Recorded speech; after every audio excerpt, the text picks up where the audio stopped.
Halo semua, pada kesempatan kali ini kita akan kembali melanjutkan manhwa MA Peerless Master. Pada pembahasan sebelumnya, hanya karena dirinya merasa bahwa lukisan pegunungan es sudah tak bisa membantu dirinya berkembang lagi, Yu Huang malah beranggapan bahwa semua itu adalah sesuatu yang telah direncanakan oleh Jiang Shen untuk menjerat dirinya.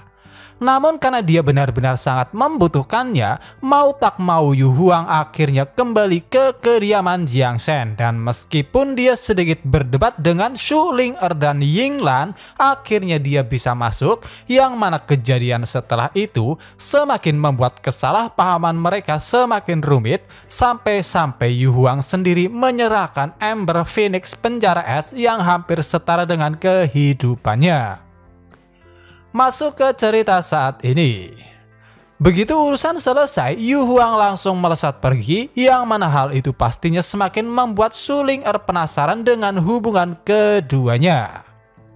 Begitu sampai di tanah suci Yuhua, Yu Huang akhirnya bisa sedikit lega, merasa bahwa dirinya telah berhasil meloloskan diri dari ancaman yang begitu sangat mengerikan, meskipun pada kenyataannya keadaannya kali ini benar-benar sangat dirugikan karena dia bahkan sampai mengorbankan Ember Phoenix penjara es miliknya.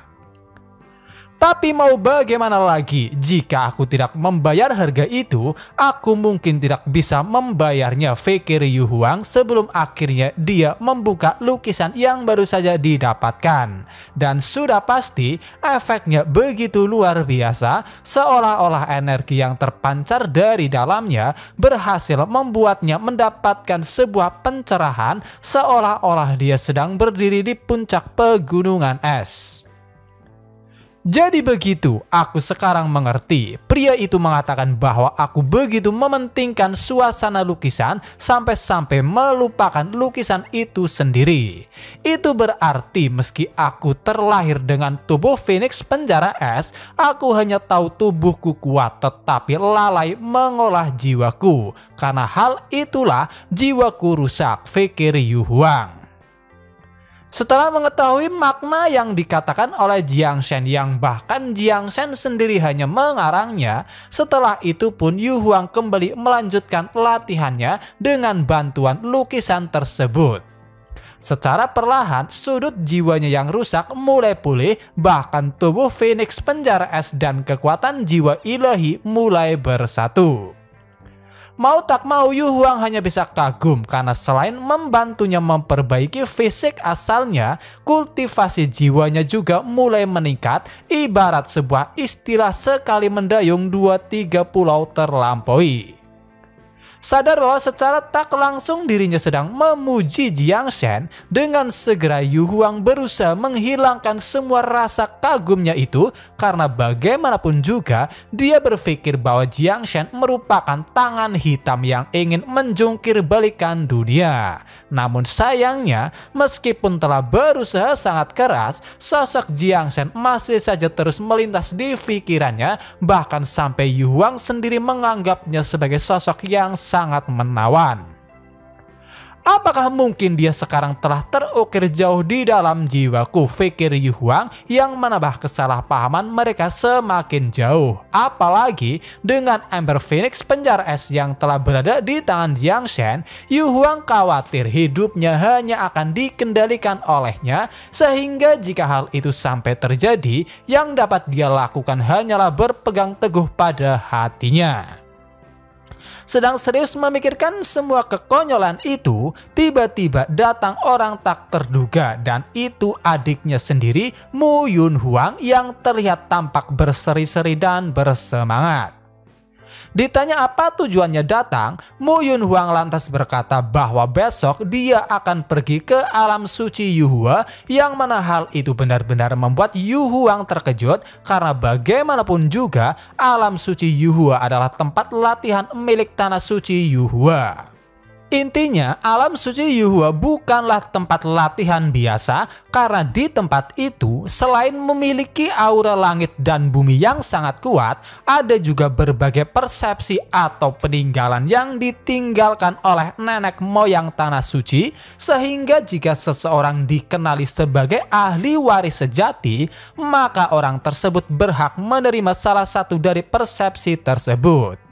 Meski begitu, jika seseorang melangkah ke alam suci Yuhua, mereka dituntut untuk selalu berhati-hati karena jika lengah sedikit pun akan benar-benar tenggelam di dalamnya dan tidak mungkin untuk menarik diri keluar. Dalam kasus Yu Huang yang pernah memasukinya, dia yang dikenal sebagai seorang jenius hampir saja tidak bisa keluar. Oleh karena itu, begitu mendengar adiknya akan memasuki alam suci Yuhua, benar-benar membuat dirinya terkejut dan sedikit cemas.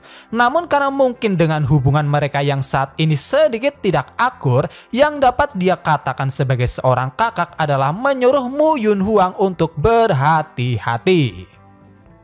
Melihat sikap kakaknya yang tampaknya sedang menyembunyikan sesuatu, pastinya membuat Mu Yun Huang sedikit curiga. Di saat itulah, dia akhirnya bisa melihat lukisan yang tergeletak di lantai, sehingga dia pun langsung bertanya apakah Yu Huang pergi ke tempat senior juga. Tanpa berusaha menutupinya, Yu Huang langsung mengakuinya. Alhasil, setelah itu mereka berdua mulai bertengkar. Mu Yun Huang beranggapan bahwa tampaknya kakaknya telah mendapat manfaat dari Jiang Shen. Adapun Yu Huang sendiri, sebisa mungkin dia berusaha menutupi semua tindakan yang telah dia lakukan, seolah-olah kemanapun dia pergi tidak ada hubungannya dengan adiknya.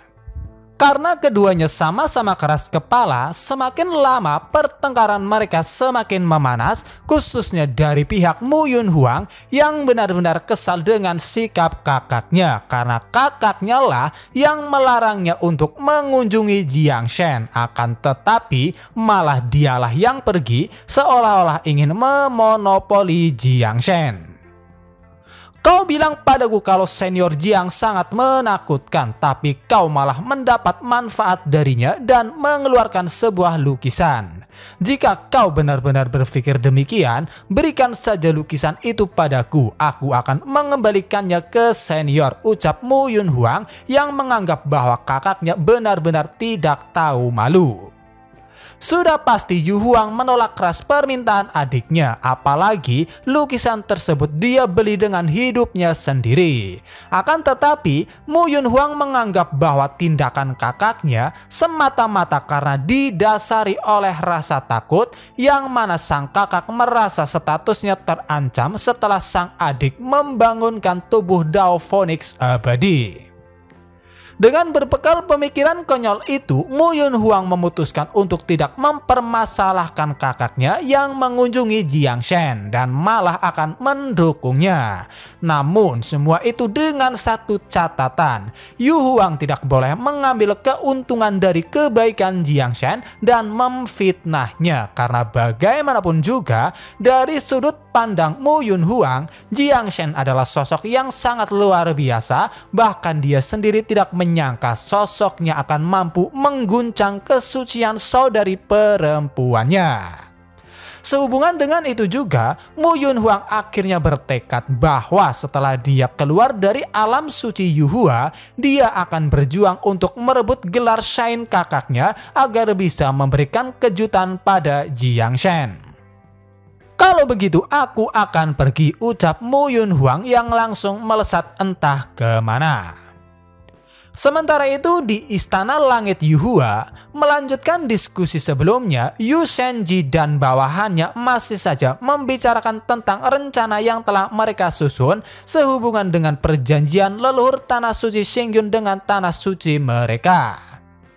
Dikatakan bahwa tampaknya leluhur dari Tanah Suci Xingyun tidak akan hidup lama lagi karena luka lamanya, sehingga dengan kondisi itu mereka sangat yakin leluhur Tanah Suci Xingyun tidak akan menahan diri, yang mana hal itu juga diketahui oleh leluhur mereka.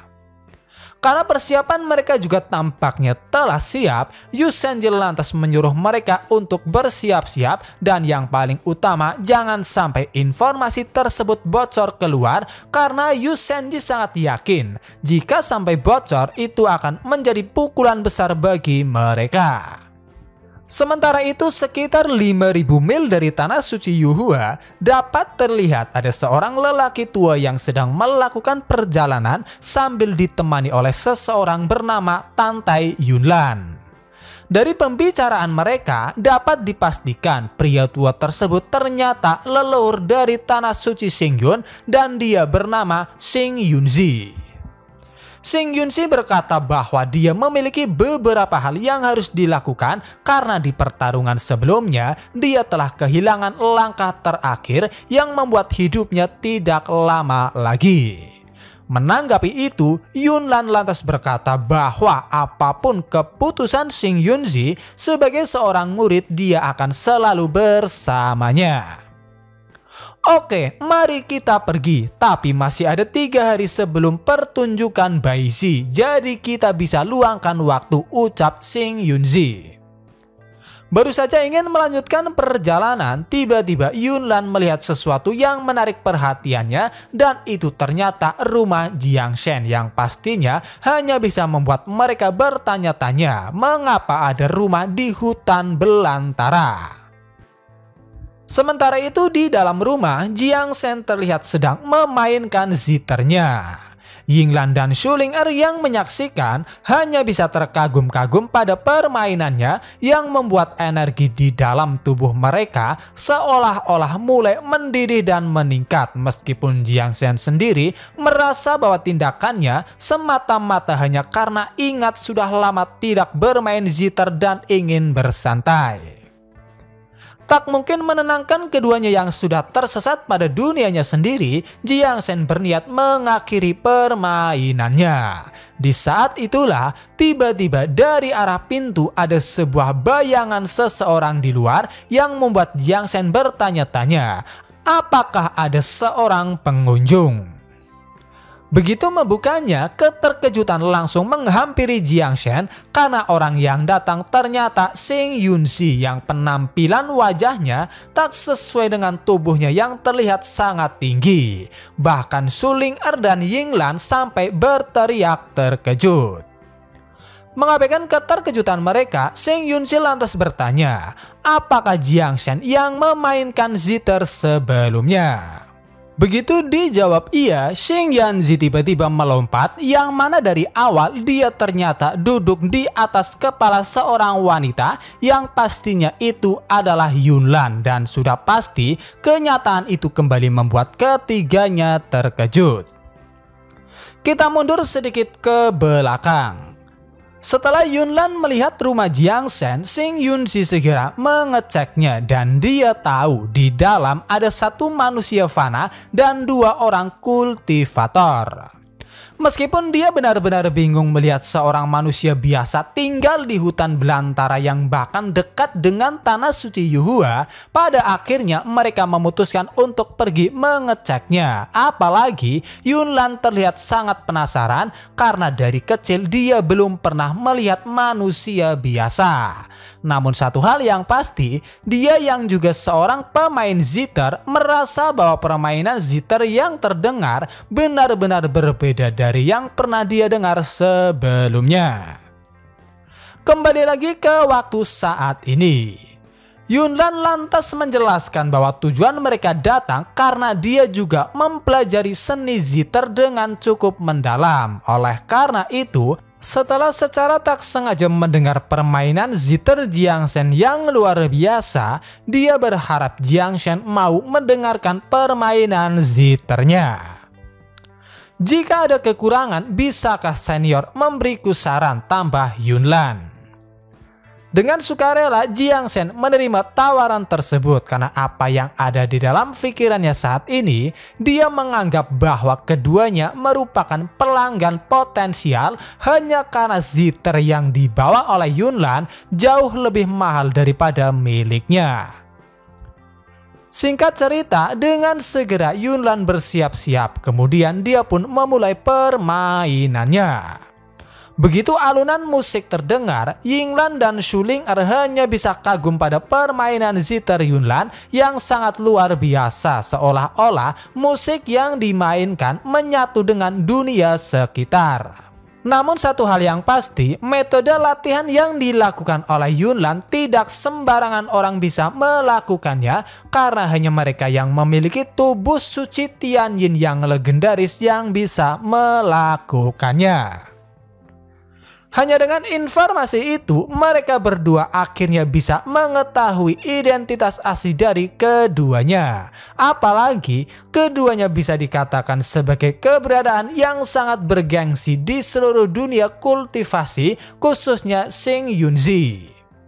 Dari sudut pandang Yinglan, dia yang sudah tahu bahwa Xing Yunzi terluka parah ketika masih muda, tampaknya saat ini dia berusaha sangat keras untuk mengolah tubuh suci Tianyin milik Yunlan sebelum hidupnya benar-benar berakhir. Meskipun aku tidak tahu cara bermusik, tapi yang jelas saat Tante Yunlan bertemu dengan senior, jalannya di masa depan akan menjadi mudah, ucap Schulinger sebelum akhirnya mereka memutuskan untuk menunggu dan melihatnya. Permainan musik Yunlan yang berjudul Teman akhirnya selesai, sehingga dia segera meminta pendapat Jiang Shen. Adapun inspirasi dari lagunya itu berdasarkan kisah hidupnya sendiri yang bisa dikatakan cukup kesepian karena selama hidupnya di tanah suci Xingyun, semua orang selalu menghormatinya sebagai Shen dan mengaguminya. Dia yang ingin menemukan seorang sahabat yang mengerti dirinya akhirnya menciptakan lagu tersebut. Gaya musikmu terlalu dilebih-lebihkan, ucap singkat Jiang Shen, yang mana kata-kata pedasnya itu benar-benar menjadi pukulan yang sangat luar biasa bagi Yunlan. Adapun alasannya, seperti yang Yunlan jelaskan sebelumnya, selama hidupnya dia selalu dihormati dan dikagumi oleh banyak orang sehingga dia tidak pernah mendapat sedikit pun kritikan. Ditambah, dia juga mempunyai tubuh suci Tianyan sehingga selama dia bisa memahami cara bermain musik yang sebenarnya, itu juga bisa meningkatkan semua kemampuannya tanpa perlu berlatih. Akan tetapi Yunlan sendiri akhirnya sadar dengan memiliki tubuh Tianyin, dia ditakdirkan untuk sendirian. Oleh karena itu, lagu Teman yang dia ciptakan sama halnya seperti jeritannya yang selalu ingin menemukan belahan jiwanya. Oleh karena itu juga, mendengar komentar yang dilontarkan oleh Jiang Shen benar-benar membuatnya sangat-sangat terkejut. Tak tega melihat Yunlan seperti itu, Xing Yunzi sebisa mungkin membelanya. Namun dengan tenangnya, Jiang Shen mulai menjelaskan maksud dari kata-katanya, yang mana intinya lagu Teman yang diciptakan oleh Yunlan sepenuhnya tidak salah dan itu sangat luar biasa. Akan tetapi, lagu tersebut memiliki makna yang terlalu dangkal karena isinya terlalu banyak mengandung unsur kesombongan yang benar-benar berkebalikan dari seseorang yang ingin menyampaikan ide mencari sahabat karib. Aku pikir kau telah dimanjakan sejak kecil dan tidak mengalami pasang surutnya dalam hubungan. Jadi jenis musik apa yang bisa kau mainkan, ucap Jiang Shen yang benar-benar tepat sasaran karena sebagai seorang Shen, Yunlan selalu hidup dalam kenyamanan. Apalagi perlindungan tanah suci Xingyun ke Yunlan sangatlah bagus. Di saat Xing Yunzi benar-benar bingung harus berbuat apa, tiba-tiba Yunlan berdiri dan mengatakan bahwa dirinya sekarang telah mengerti karena dia sendiri juga merasakannya ketika bermain. Dirinya sangat bangga pada dirinya sendiri. Jadi senior, bagaimana aku harus mengubah lagu ini, tambahnya. Xing Yunzi hanya bisa menangis bahagia karena dia benar-benar tak menyangka cucu kecilnya akhirnya telah tumbuh dewasa. Namun di detik berikutnya, perasaan bahagianya itu segera dihancurkan oleh Jiang Shen yang berkata bahwa tidak ada cara untuk mengubah lagunya karena lagunya sendiri sudah benar-benar rusak. Sekali lagi Yunlan hanya bisa dibuat terkejut, yang membuat Shin Yunji kembali diliputi dengan amarah karena bagaimanapun juga cucunya sudah mempelajari teori musik sejak masih kecil, sehingga dia berharap Jiang Shen sedikit mengatakan yang baik pada cucunya itu. Melihat tingkah keduanya benar-benar membuat Jiang Shen terheran-heran karena apa yang dia katakan adalah kebenaran. Namun pada akhirnya dia memutuskan untuk sedikit memberikan arahan. Mengambil zither miliknya, dia pun berkata, "Cobalah bandingkan bagianku dengan milikmu. Jika kau tahu apa perbedaannya, maka masih ada harapan. Tetapi jika tidak, aku menyarankanmu untuk menghentikan kursus ini sebelum terlambat. Jadi apakah kau masih ingin mendengarkan?" Setelah mendapat persetujuan dari Yunlan yang terlihat begitu bersemangat, Jiang Shen akhirnya memulai permainannya. Sudah pasti musik yang dimainkan oleh Jiang Shen langsung membawa pikiran semua orang seolah-olah terseret ke dimensi lain. Suara indahnya benar-benar membuat semua orang terhanyut di dalamnya, sampai pada akhirnya mencapai titik di mana sosok gambar-gambar buram yang tak lain adalah seorang kultivator mulia terlihat. Lagunya sendiri menceritakan tentang seorang kultivator yang dikaruniai kecintaan terhadap musik dan menghabiskan hari-harinya dengan bermain sitar di pegunungan. Suatu hari dia bertemu dengan seorang penebang kayu yang langsung bertepuk tangan setelah mendengar permainan musiknya. Karena penasaran, kultivator tersebut akhirnya mencoba berkomunikasi dengan si penebang kayu yang ternyata pandai dalam teori musik. Sejak itu keduanya menjadi teman dekat, baik bertukar pikiran di pegunungan ataupun bermain musik bersama. Tak terasa 3 tahun berlalu. Karena ada sebuah urusan, sang kultivator pergi untuk sementara dengan janji bahwa mereka akan bertemu lagi. Namun sayangnya ketika mereka bertemu lagi, penebang kayu jatuh sakit dan telah meninggal setengah tahun yang lalu. Di hadapan makam sahabatnya itu, sang kultivator mulai memainkan lagu sedih. Bahkan setelah selesai, kultivator tersebut hanya bisa menangis dengan keras karena dia berpikir di dunia ini tak ada seorang pun yang bisa memahami musiknya kecuali si penebang kayu. Alhasil, pada akhirnya dia menghancurkan sitarnya dan berjanji tidak akan pernah memainkannya lagi seumur hidupnya sampai ajal menjemputnya. Perasaan sedih bercampur kagum pastinya hanya bisa dirasakan oleh keempatnya, apalagi mereka benar-benar belum pernah melihat musisi yang luar biasa seperti Jiang Shen. Oleh karena itu, setelah selesai, Yunlan langsung bertanya apa judul dari lagunya. Ini adalah lagu yang menghancurkan hatiku di mana aku bisa menemukan belahan jiwaku. Lagu ini aku sebut pegunungan tinggi dan air yang mengalir, jawab Jiang Shen, yang benar-benar membuat keempatnya sangat-sangat terkejut karena judulnya sendiri melenceng jauh dari makna yang terkandung di dalamnya. Namun entah mengapa dengan segera Yunlan berlutut dan memohon untuk dijadikan sebagai seorang murid.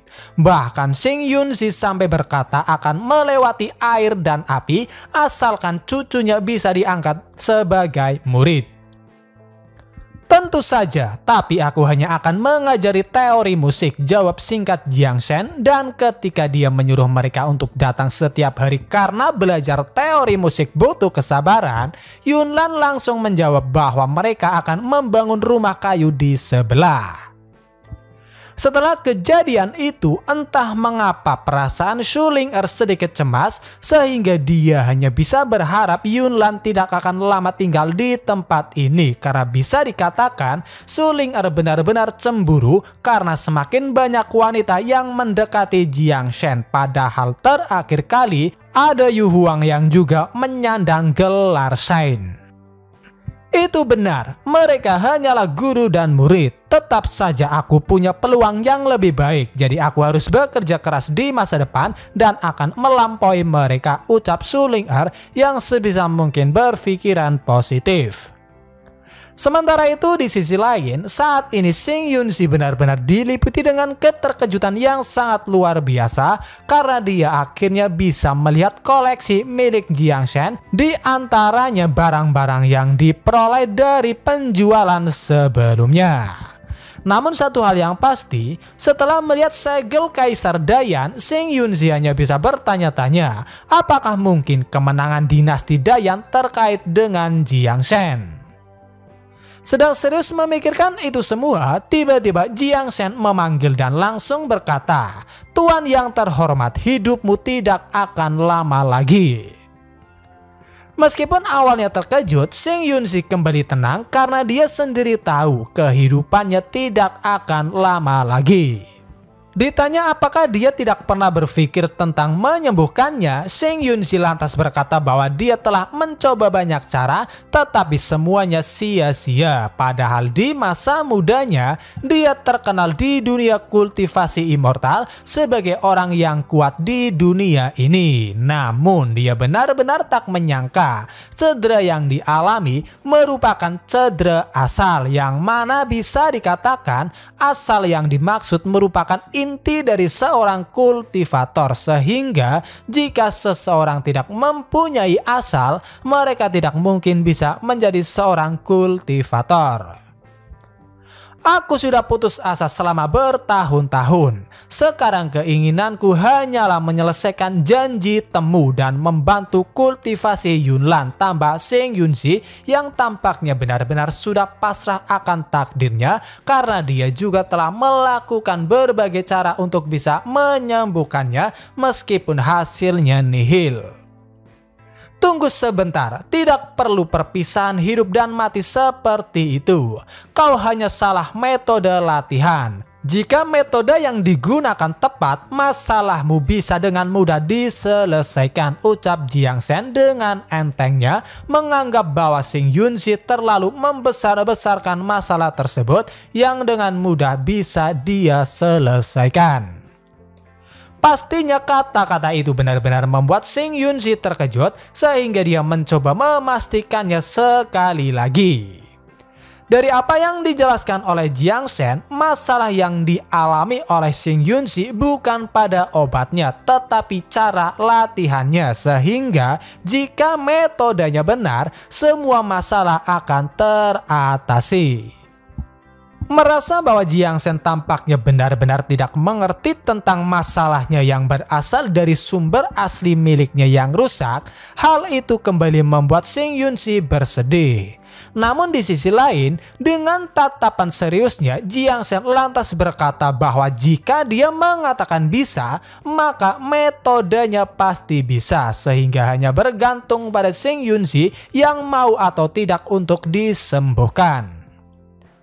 Kalau begitu aku akan mencobanya, jawab singkat Shin Yun-si, karena meskipun gagal dirinya sama sekali tak dirugikan.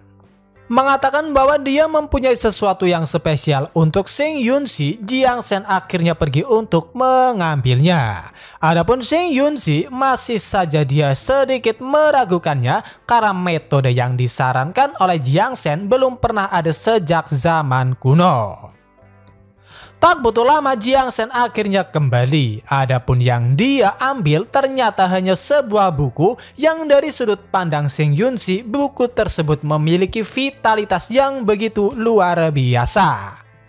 Inilah yang aku tulis beberapa waktu lalu ketika aku tidak melakukan apa-apa. Itu menggabungkan berbagai persepsiku tentang kedokteran. Jadi buka dan lihatlah, ucap Jiang Shen. Setelah menguatkan tekadnya, Shin Yun-si segera membukanya. Sudah pasti kekuatan yang terkandung di dalamnya berkali-kali lipat dibandingkan sebelum dibuka. Satu kata yang dapat difikirkan oleh Shin Yun-si sehubungan dengan kekuatan itu adalah sungguh menakutkan, karena rasanya vitalitas yang terpancar seakan tak ada habisnya, seolah-olah mengalir melalui langit dan bumi. Semakin jauh membuka dan membaca bukunya, semakin membuatnya takjub karena itu berisi semua jenis teori langit dan bumi. Bagaimana kesanmu setelah membacanya? Tanya Jiang Shen, yang langsung dijawab bahwa buku tersebut pasti bisa menyelesaikan situasinya saat ini. Namun bersamaan dengan itu juga, Jiang Shen langsung dilanda dengan keterkejutan karena bukannya sosok tua Seng Yunzi yang menjawab, sebaliknya sosok pria tampan asing yang menjawabnya. Adapun alasannya, pria tampan tersebut ternyata masih orang yang sama dan penyebab perubahannya itu karena kekuatan vitalitas dari buku yang begitu luar biasa sampai-sampai membuat penampilan dan juga semua hal tentang Seng Yunzi kembali ke masa kejayaannya. Akan tetapi penampilan mudanya itu akan kembali menjadi tua ketika buku ditutup. Bahkan Jiang Shen sendiri menganggapnya sangat menakjubkan tanpa sadar bahwa semua itu bisa terjadi karena dirinya. Sadar seberapa berharganya buku tersebut, Seng Yunzi berniat memberikan sesuatu untuk membalasnya. Akan tetapi Jiang Shen menolak dengan alasan karena Seng Yunzi adalah kerabat dari muridnya. Rasa kekaguman bisa dirasakan oleh Seng Yunzi karena dia sendiri tahu buku yang diberikan oleh Jiang Shen jika memang ada di luar sana pasti akan menjadi rebutan banyak orang.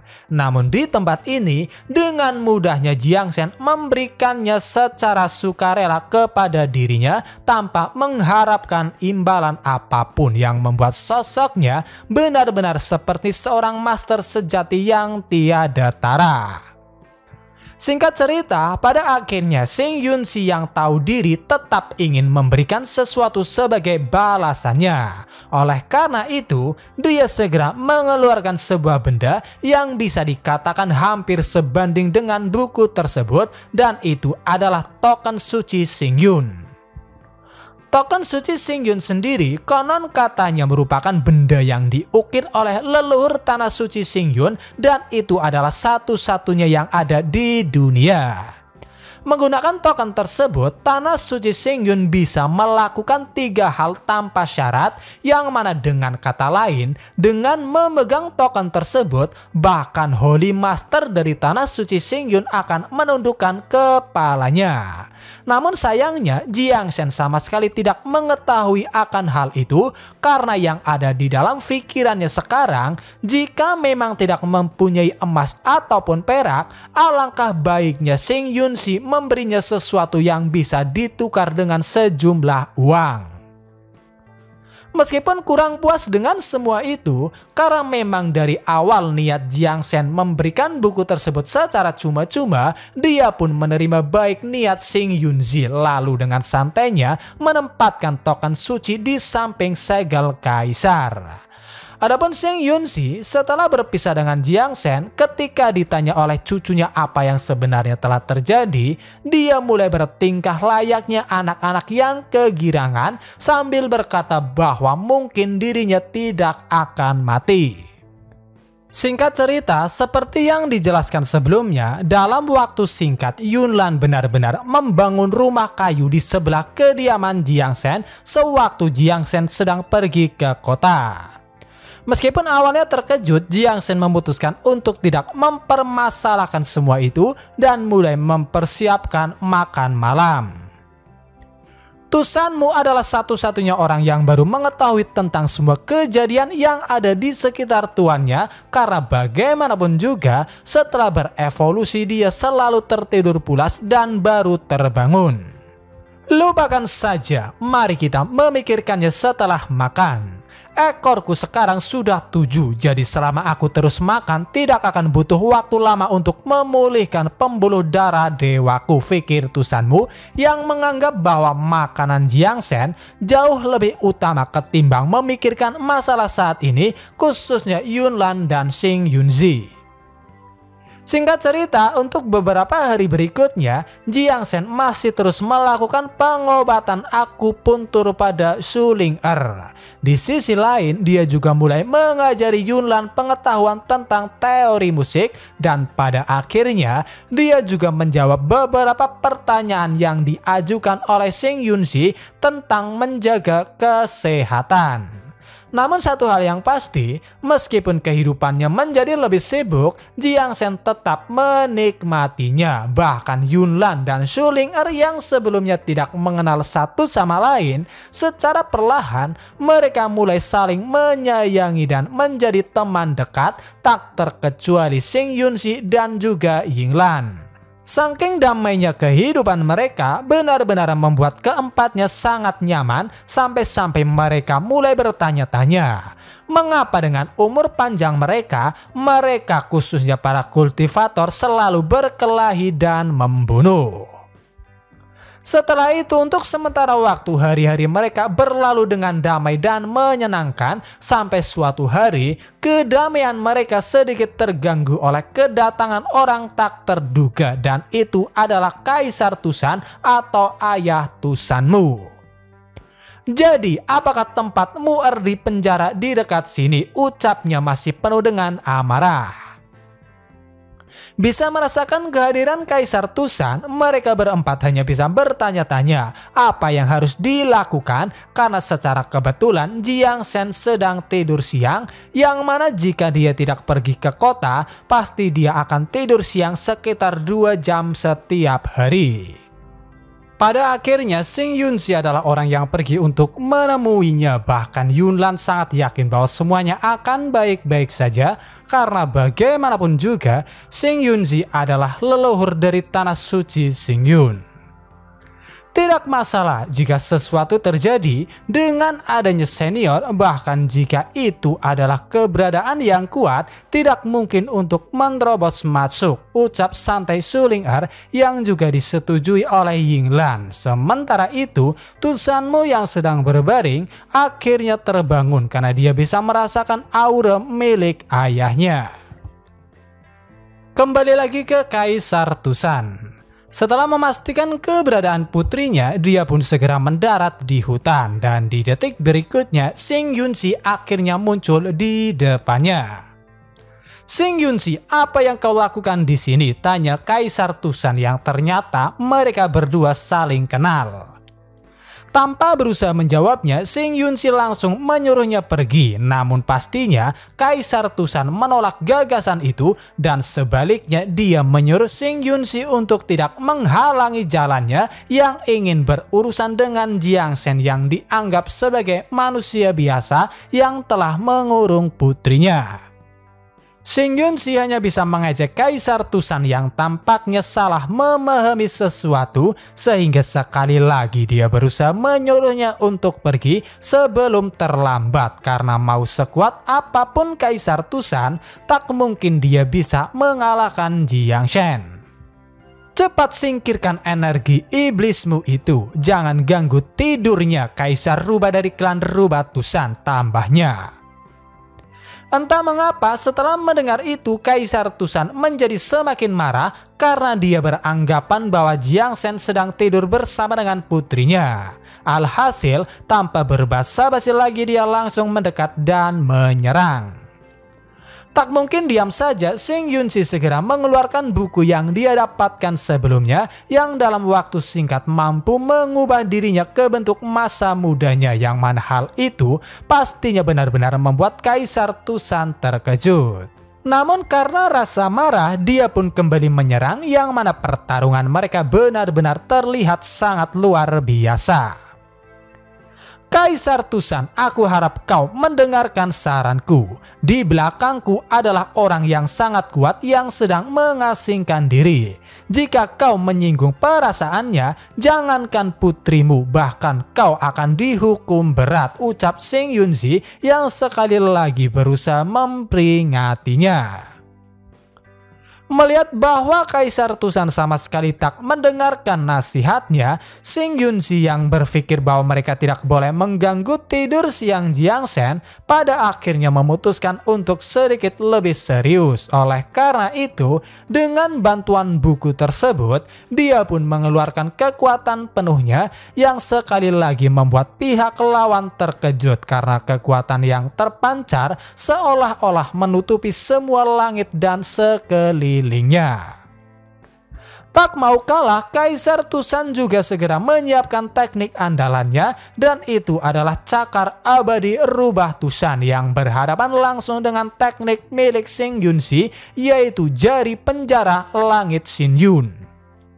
Begitu kedua serangan mereka bertemu, menciptakan sebuah ledakan yang sangat luar biasa.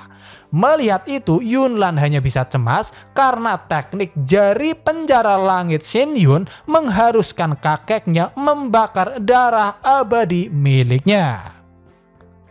Yunlan, tenanglah, kita masih mempunyai senior. Leluhur Xin Yun pasti akan baik-baik saja, ucap Shu Ling-er. Meskipun kekuatan mereka tampak imbang, Sing Yunzi yang sadar bahwa jika terus menggunakan darah abadi dia tidak akan bertahan lama, pada akhirnya memutuskan untuk menyerah dan mengakui kekalahannya. Meskipun sedikit curiga, Kaisar Tusan memutuskan untuk mempercayai kata-kata Sing Yunzi, apalagi prioritas utamanya sekarang adalah menyelamatkan putrinya. Setelah itu, Kaisar Tusan segera berjalan memasuki halaman rumah tanpa tahu bahwa Sing Yunzi secara diam-diam tersenyum mencurigakan. Adapun alasan penyerahan Sing Yunzi sebelumnya bukan tanpa alasan, karena begitu Kaisar Tusan melangkahkan kakinya ke halaman, tiba-tiba dia ditekan oleh kekuatan luar biasa sampai pada akhirnya dia menjelma menjadi bentuk rubah. Apa yang sebenarnya terjadi di sini, pikir Kaisar Tusan penuh dengan kebingungan. Meskipun awalnya Sing Yunzi berniat memberikan pelajaran pada Kaisar Tusan sewaktu dalam bentuk itu, namun pada akhirnya dia malah terpesona dengan sosoknya yang menurutnya sangat imut, sehingga dia langsung mengambilnya dan memeluknya seolah-olah Kaisar Tusan hanyalah hewan peliharaan. Adapun Kaisar Tusan, dia berusaha melawan, namun entah mengapa kultivasinya sepenuhnya telah dihilangkan, sehingga yang dapat dia lakukan hanya memohon agar Sing Yunzi mau melepaskan dirinya.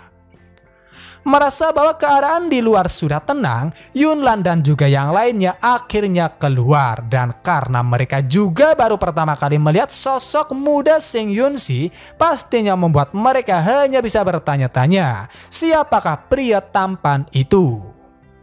Masih memegang Kaisar Tusan, Sing Yunzi mulai menceramahinya, bahkan dia sampai menunjukkan kekuatan yang melindungi kediaman tersebut yang sosoknya benar-benar menyerupai Jiang Shen. Kaisar Tusan, padahal aku sudah membujukmu. Untungnya senior tidak marah, jadi dia hanya mengubahmu menjadi wujud aslimu, tambah Sing Yunzi. Meskipun pada kenyataannya Jiang Shen sendiri sama sekali tak mengetahui kejadian tersebut karena dia juga sedang tertidur pulas. Ditanya siapakah sebenarnya sosok yang tinggal di tempat ini, Sing Yunzi lantas menjelaskan bahwa Jiang Shen adalah seorang ahli yang benar-benar tak tertandingi dan sepertinya orang suci kuno.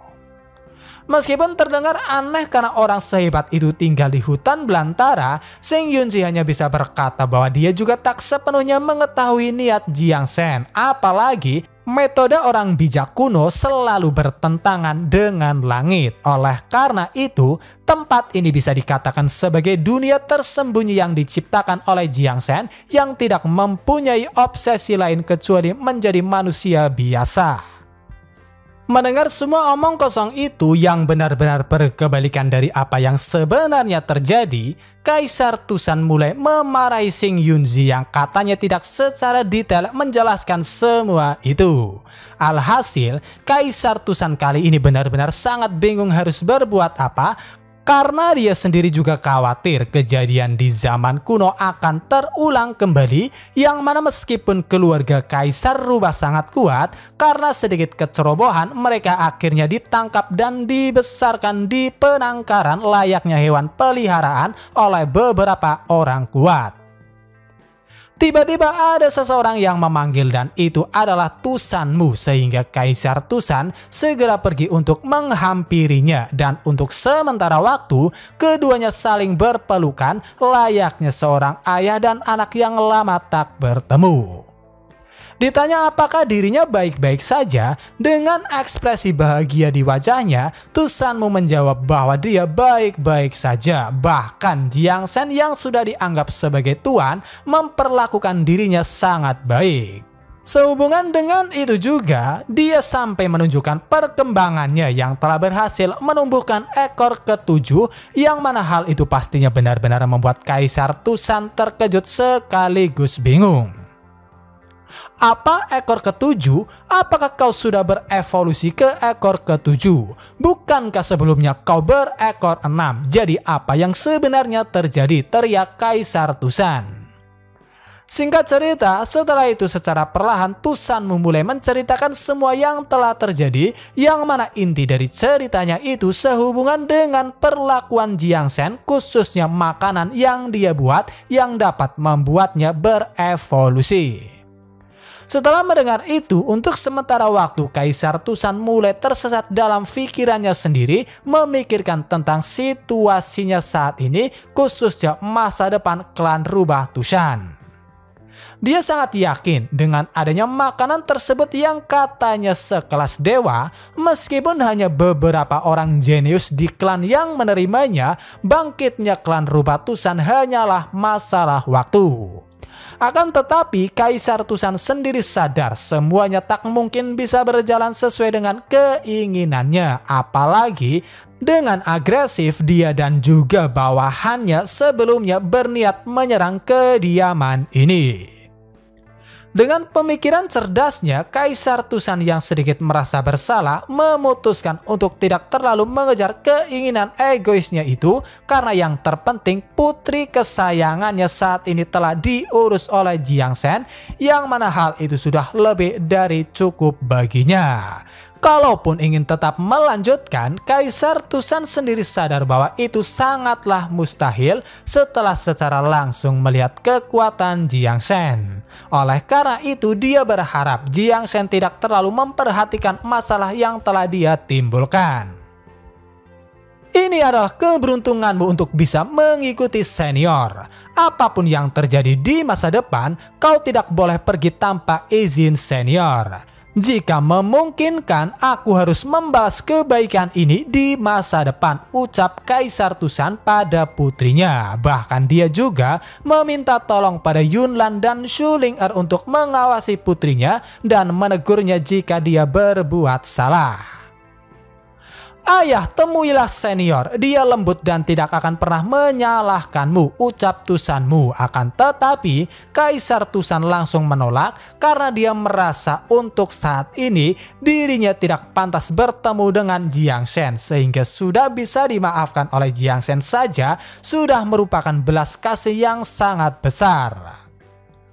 Karena bisa dikatakan kesalahpahaman mereka telah terselesaikan, Kaisar Tusan memutuskan untuk pergi dengan perasaan yang benar-benar senang karena keadaan putrinya ternyata jauh lebih baik dari apa yang dia duga selama ini.